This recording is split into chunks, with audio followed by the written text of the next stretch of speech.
অলপ আপোনাৰ চাইল্ডহুডৰ কথা কওক না মোৰ চাইল্ডহুডটো মই ক্লাছ 5ৰ পৰা মই লন টেনিছত প্ৰথমতে মই নিজে কনফিউজ আছিলোঁ কি হ'ম লাইফত তাৰপিছত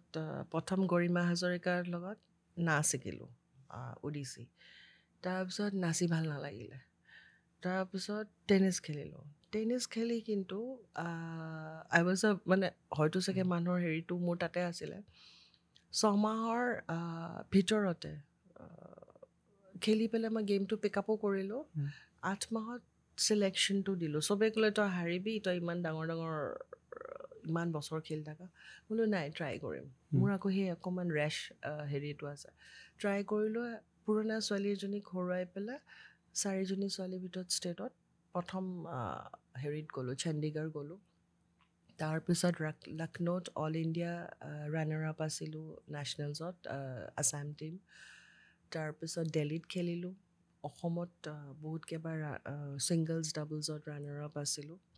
ডাবলছত উইনাৰো আছিলোঁ প্ৰপাৰ খেলিছিল প্ৰপাৰ খেলিছোঁ প্ৰপাৰ তোমাৰ ধৰা ক্লাছ 5ৰ পৰা ক্লাছ 12লৈকে তোমাৰ কলেজ চেম্পিয়নো আছিলোঁ তাৰপিছত হিমন্তই টেনিছ কাৰ্ডটো দেখি বৰ এটা ভাল নাপায়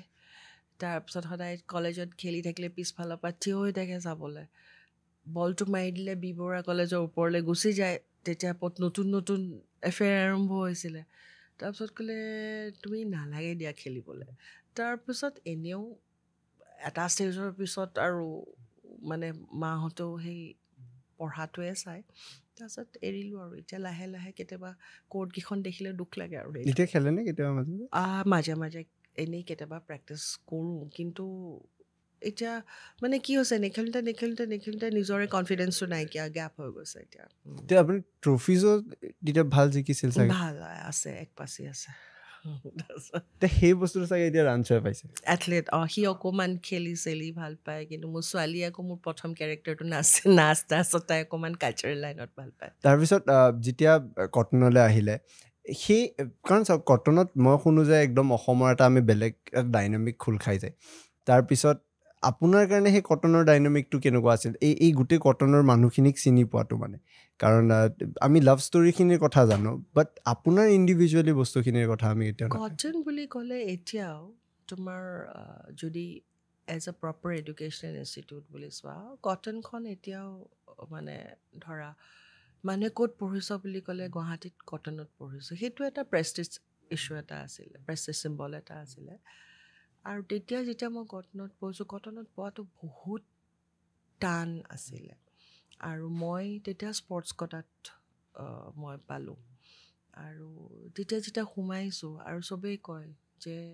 অসমত যোনে কটনত যোনে এই হেৰিটোত ইউনিয়ন বডিটোত সোমাই ফিউচাৰ অসমৰ সদায় তাৰমানে কটনখনে অসমখনৰ পলিটিক্সটো ৰুল কৰিছিলে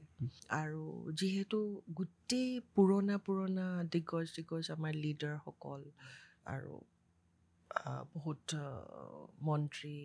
গোটেইখিনি কটনৰ এতিয়া বৰ্তমান CMO কটনৰ চ' সেই তেতিয়া ডাইনামিক্সটো এতিয়া মই নাজানো বহুত বছৰ যোৱা নাই কিন্তু তেতিয়া এটা বেলেগ পৰিৱেশ আছিলে পঢ়া আৰু লাহে লাহে হয়তো মানে এইটো আমাৰ বয়সত যেনেকুৱা আছিলে তাৰপিছত অকণমান এক্সপ'জাৰ হৈছে কিন্তু সেই শৈক্ষিক পৰিৱেশটো শিক্ষাৰ পৰিৱেশটো আৰু যিটো কটন বুলি ক'লে এতিয়াও কিন্তু মানুহৰ মাজত সেইটো আছে মানে তাতে এতিয়াও গ'লে এনেকুৱা হৈছে গোটেই অসমখনক তাতে পোৱাৰ নিচিনা গোটেই অসমখনক বেলেগ